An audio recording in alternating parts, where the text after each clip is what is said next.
लोग इस बात का हो हल्ला मचाते हैं कि बिहार को विशेष राज्य का दर्जा नहीं मिला, विशेष राज्य का दर्जा नहीं मिला, ये वही विपक्ष के लोग हैं जिनके पास ये जानकारी का अभाव है कि इन्हीं की सरकार में, यूपीए की सरकार में मनमोहन सिंह जी के दौरान ही नीति आयोग में इस तरीके के प्रावधान किए गए थे जिसके बाद किसी भी राज्य को विशेष राज्य का दर्जा मिलना लगभग नामुमकिन के करीब हो गया था। बहरहाल हम लोग की मांग रही थी कि जब तक विशेष राज्य के दर्जे का दर्जा हम लोग को नहीं मिलता, स्पेशल पैकेजेस हम लोग को दिए जाएं। मैं धन्यवाद करूंगा मेरे प्रधानमंत्री आदरणीय नरेंद्र मोदी जी का, मैं धन्यवाद करूंगा हमारी वित्त मंत्री आदरणीय निर्मला सीतारमण जी का कि उन्होंने बिहार को जिस तरीके से स्पेशल पैकेजेस देकर, और मेरे लिए बिहारी होने के नाते खुशी की बात है और मेरी पार्टी लोक जनशक्ति पार्टी रामविलास ने हमेशा बिहार फर्स्ट बिहारी फर्स्ट के विजन के साथ आगे बढ़ने का काम किया है। इस बजट में बिहार फर्स्ट बिहारी फर्स्ट को भी धरातल पर उतारने के प्रावधान दिए गए हैं। जहां एक तरफ इंफ्रास्ट्रक्चर इसमें मजबूती देने का काम किया गया है,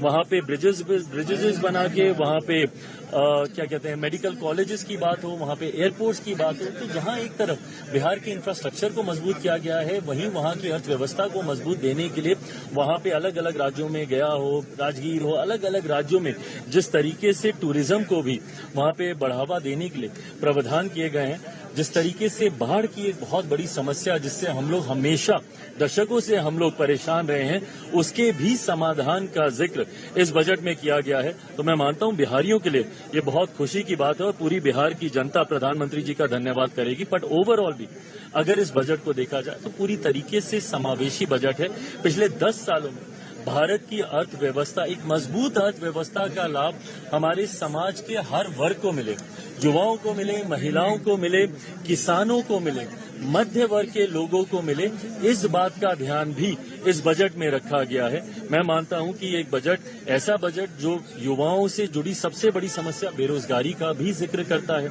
एमएसएमई सेक्टर को जिस तरीके से मजबूती देने की बात की गई है, इसमें एमएसएमई सेक्टर एक रीढ़ की हड्डी है हमारे देश की अर्थव्यवस्था को लेकर। तो मैं मानता हूं कि विकसित भारत के निर्माण में ये एक मजबूत नींव की तरह इस बजट को देखा जा सकता है। आप कह रहे हैं समावेशी बजट है, सारे सांसद जो निकले विपक्ष के वो तो कह रहे हैं आंध्रा बिहार का बजट है, ये सरकार बचाने वाला बजट है। इन लोगों को अगर अपने राज्य में अगर गरीब नहीं दिखते, अपने राज्य में अगर इनको किसान नहीं दिखते, अपने राज्य में इनको मध्य वर्ग के लोग नहीं दिखते, अपने राज्य में इनको महिलाएं नहीं दिखती या युवा नहीं दिखते, तो मैं इनकी सोच के ऊपर कोई टिप्पणी नहीं करूंगा। जब इस वर्ग का जिक्र किया गया तो इस वर्ग से आने वाले हर व्यक्ति, भले वो किसी भी राज्य में रहता हो, उसकी सुविधा का जिक्र किया गया। जब आम आदमी की आमदनी को बढ़ाने का बचाव को जो वो बचत करता है उसको बढ़ाने का जिक्र किया, तो ये हर राज्य के व्यक्ति का जिक्र किया गया। पर अगर इसमें उनको उनके राज्य का जिक्र नहीं दिखता तो ये उनकी सोच हो सकती है।